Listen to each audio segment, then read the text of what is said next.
안녕하세요. 자, 오늘 다룰 내용은요. 진짜 수십 년 동안 전문가들 머리를 싸매게 했던 문제를 비트코인이 도대체 어떻게 풀었냐? 바로 이겁니다. 핵심은 사람을 믿는 게 아니라 수학을 믿게 만드는 방법에 대한 이야기거든요. 와, 이거 진짜 재밌을 겁니다. 바로 한번 시작해 볼까요? 자, 되게 쉬운 질문 하나 던져볼게요. 우리가 친구한테 사진 파일을 보낼 때 내 컴퓨터에 원본이 그대로 남아있고 친구는 그냥 복사본을 받잖아요. 근데 만약 돈이 이랬다면요? 상상해보세요. 내가 10,000원을 썼는데 어라? 내 지갑에 10,000원이 그대로 남아있어요? 그럼 어떻게 될까요? 그냥 바로 경제가 무너지는 거죠. 바로 이 그림이 핵심을 딱 보여주는 거예요. 이게 바로 디지털 세상의 돈이 가진 근본적인 딜레마였습니다. 디지털 돈이 진짜 돈처럼 작동하려면 그냥 복사해서 붙여넣기 하는 방식으로는 절대 안 되는 거죠. 내 주머니에서 원본이 사라지고 상대방한테 넘어가야만 진짜 돈으로서 가치가 있는 거잖아요. 이걸 좀 전문적인 말로 이중지불이라고 해요. 말 그대로 디지털 돈을 2번, 3번 쓰는 문제죠. 사실 그동안 유일한 해결책은 뭐였냐면 그냥 믿을 만한 중간 관리자를 두는 거였어요. 바로 은행이나 카드사 같은 곳들이죠. 이들이 모든 거래 장부를 독점하고 감시하면서 누가 누구한테 돈을 보냈는지 일일이 확인해 주니까 이중지불이 안 일어났던 거고요. 자, 근데 여기서부터 진짜 머리 아픈 질문이 시작되는 거예요.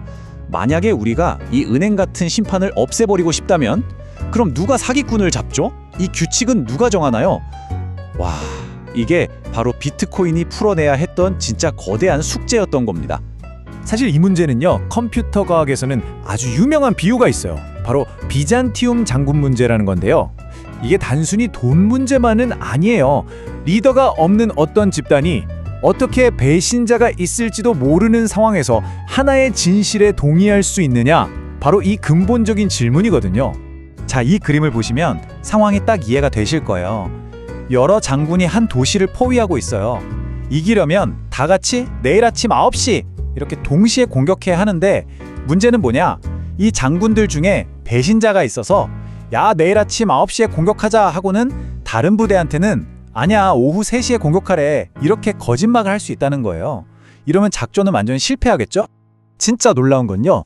수십 년 동안 똑똑한 컴퓨터 과학자들이 이거 완벽한 해결책은 없어 라고 거의 결론을 내렸다는 거예요. 리더 없이 배신자가 있을 수 있는 상황에서 완벽한 합의는 불가능하다고 본 거죠. 그런데 2008년에 갑자기 사토시 나카모토라는 정체불명의 인물이 나타나서 정말 마법 같은 해답을 딱 내놓은 겁니다. 그 마법 같은 해답, 그게 바로 작업 증명, 영어로는 proof of work입니다. 이게 말이 좀 어려워 보이지만 아이디어는 진짜 단순해요. 나 믿어줘! 라고 말로만 하지 말고 내가 이렇게나 어렵고 비싼 일을 해냈어. 그러니까 내 말은 진짜야! 라고 행동으로, 결과물로 증명하라는 거예요. 일종의 엄청나게 어려운 퍼즐 맞추기 대회 같은 거죠. 그럼 이게 어떻게 돌아가는지 한번 볼까요? 약 10분 동안 일어난 모든 거래 기록을 하나의 상자, 그러니까 블록 안에 다 집어넣습니다. 그리고 전 세계 컴퓨터들이 막대한 전기와 연산 능력을 쏟아부어서 이 상자를 잠글 수 있는 진짜 말도 안 되게 어려운 수학 문제의 정답을 찾으려고 미친 듯이 경쟁하는 겁니다. 근데 여기서 진짜 천재적인 부분이 나와요. 바로 이 비대칭성이라는 개념인데요. 문제를 푸는 건, 그러니까 그 정답을 찾는 건 진짜 어마어마한 돈과 시간을 쏟아부어야 하는데 다른 사람이 이 정답 맞네? 하고 확인하는 건 그냥 순식간에 거의 공짜로 할 수 있다는 거예요. 이게 이 시스템의 핵심 중의 핵심입니다. 사토시 나카모토가 이걸 아주 멋진 말로 표현했죠. 1CP로 1투표. 그러니까 이 시스템에서는 누가 더 잘났고 누가 더 권력이 있는지가 중요한 게 아니에요. 오직 누가 더 많은 컴퓨터 파워, 즉 에너지를 썼느냐가 유일한 투표권인 셈이죠. 가장 많은 에너지를 태운 쪽의 주장이 진실로 받아들여지는 아주 냉정하고 확실한 방식인 겁니다. 자, 그런데 여기서 이런 궁금증이 생길 수 있어요. 만약에 한국에 있는 채굴자랑 미국에 있는 채굴자가 거의 동시에 정답을 딱 찾아냈어요. 그럼 장부가 2개가 되는 거 아니야? 역사가 2갈래로 나뉘는 거 아니야? 이럴 땐 어떡하죠? 비트코인 네트워크는 이럴 때를 대비해서 아주 간단하면서도 우아한 규칙을 하나 가지고 있습니다. 그게 바로 가장 긴 체인 규칙이에요. 설사 장부가 잠시 두 갈래로 나뉘더라도 결국 시간이 지나면 둘 중 한쪽에 다음 블록이 먼저 연결되면서 더 길어지게 되거든요. 그럼 네트워크에 있는 모든 사람들은 그냥 약속을 하는 거예요. 무조건 더 긴 쪽을 진짜 역사로 인정한다. 이렇게요. 그럼 자연스럽게 한쪽으로 통일이 되는 거죠. 그럼 선택받지 못한 그 짧은 쪽은 어떻게 되냐고요? 그냥 고화 블록이 돼서 역사 속에서 사라지는 거예요. 그 블록을 만들기 위해 썼던 모든 전기와 시간은 그냥 헛수고가 되는 겁니다. 그러니까 모든 채굴자들은 이왕이면 헛수고하지 않으려고 살아남을 확률이 가장 높은, 즉 가장 긴 체인에 자기 노력을 보태려고 하겠죠. 이건 아주 강력한 경제적인 인센티브가 되는 겁니다. 자, 그럼 이제 이 시스템이 얼마나 튼튼한지 보안 얘기를 좀 해볼게요. 만약에 어떤 나쁜 마음을 먹은 해커가 이 시스템을 속여서 돈을 2번 쓰는 이중지불 사기를 치려고 한다면 도대체 뭘 해야 할까요? 네, 정답은 바로 이 숫자 51%입니다. 이게 무슨 뜻이냐면요. 이 공격자가 사기를 치려면 전 세계에서 정직하게 참여하고 있는 모든 채굴자들의 컴퓨터 파워를 합친 것보다 더 강력한 컴퓨팅 파워를 혼자서 가져야 한다는 뜻이에요. 그래야만 자기가 만든 가짜 장부를 계속해서 가장 긴 체인으로 유지시킬 수 있으니까요. 바로 이 지점에서 비트코인의 설계가 얼마나 천재적인지가 드러나는 거예요. 생각해보세요. 전 세계 컴퓨터 파워의 절반 이상을 살 수 있는 돈이 있다면 그 어마어마한 자원으로 굳이 시스템을 공격해서 신뢰를 무너뜨릴 이유가 있을까요?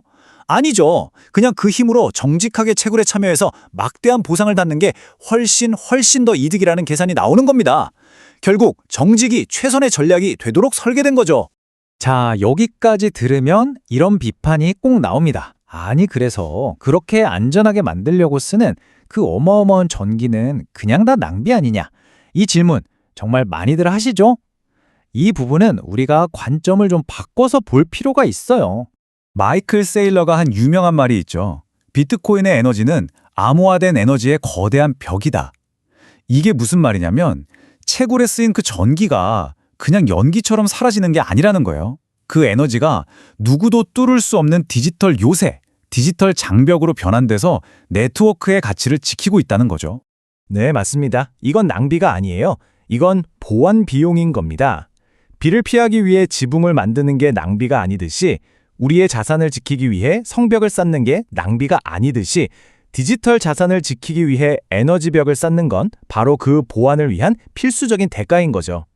이 모든 이야기의 맨 밑바닥에는 비트코인이라는 시스템을 관통하는 아주 중요한 철학이 하나 깔려 있어요. 바로 Don't trust, verify. 믿지 말고 직접 확인하라 이겁니다. 이 표를 보시면 그 차이가 한눈에 들어오죠. 기존 금융 시스템에서는요, 우리가 은행이나 정부라는 특정 기관, 특정 사람들을 믿어야만 했어요. 그들이 정직할 거라고 그냥 믿는 거죠. 하지만 비트코인은 달라요. 누구를 믿을 필요가 전혀 없어요. 그냥 모든 게 공개된 코드와 수학 법칙을 내가 직접 검증하면 그만이니까요. 이게 바로 비트코인이 인류 역사에 던진 진짜 혁신적인 메시지인 겁니다. 역사상 처음으로 언제든 마음이 변하거나 실수할 수 있는 인간에 대한 신뢰를 걷어내고 영원히 변하지 않는 수학이라는 절대적인 증명 위에 세워진 금융 시스템을 우리가 갖게 된 거죠.